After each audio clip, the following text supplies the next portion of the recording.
In today's video, I'm going to show you how to capture motion in your toy photography.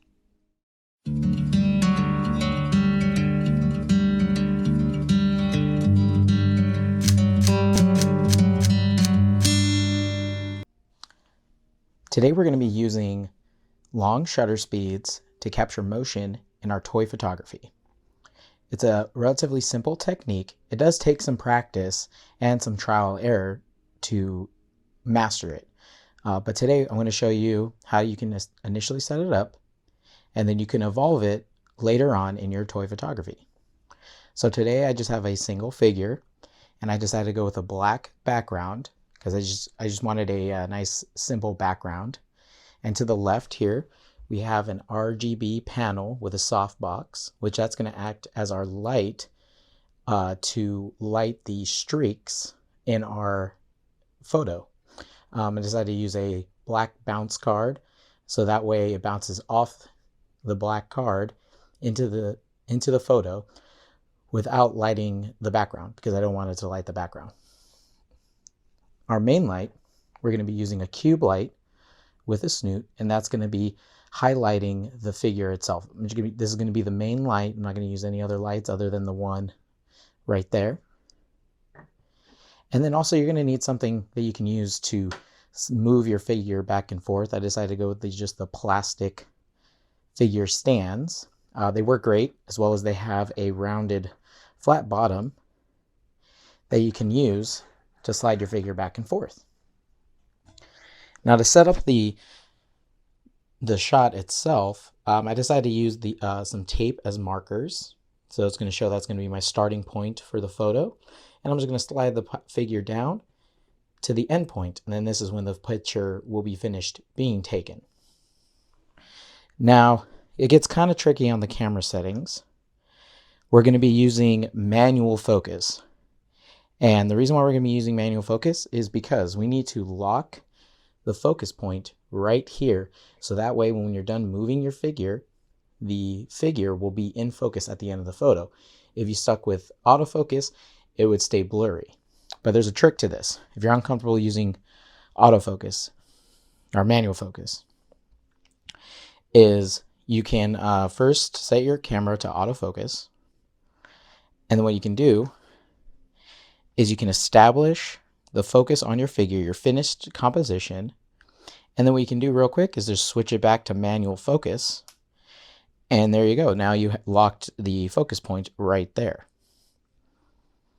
Also, what you're going to need is you're going to be needing a remote trigger, or you can use a remote trigger on your phone. I know a lot of cameras have an app on the phone now that you can use a remote trigger, but you're going to want to use one of these because you're not going to be able to hold the camera as well as move the figure at the same time. And also you don't want a lot of camera shake, as any type of extra movement is going to show up in your light streaks.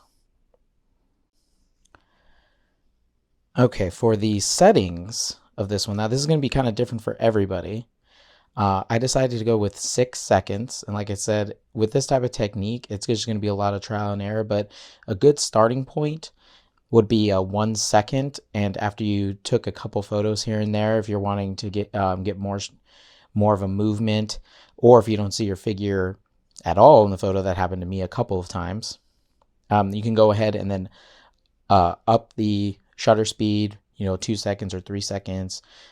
For me, I went 6 seconds here, and then as well as just set your aperture and your ISO respectively to get the type of image that you want.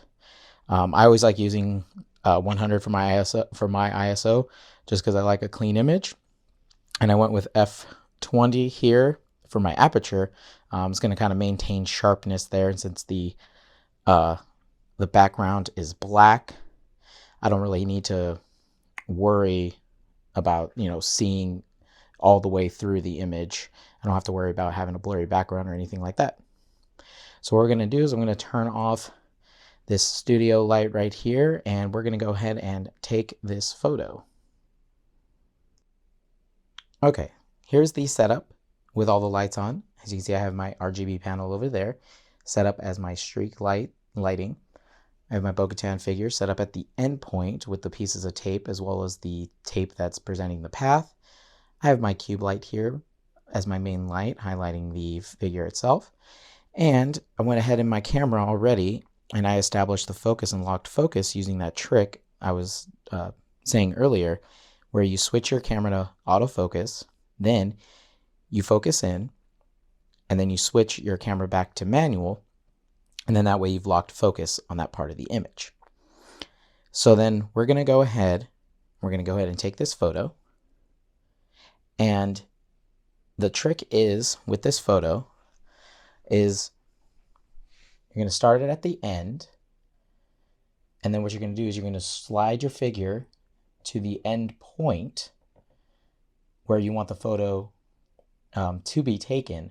And you're going to do that within the time that you choose for your shutter speed.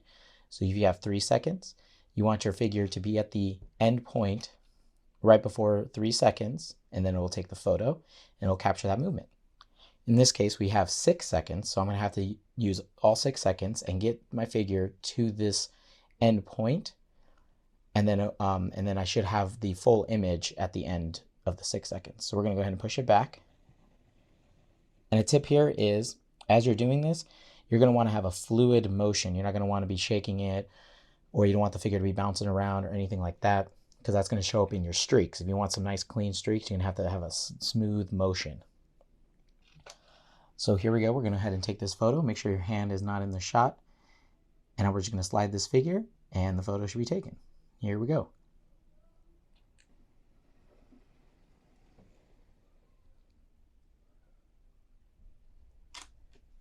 All right, and here is the raw file of the image that I just took.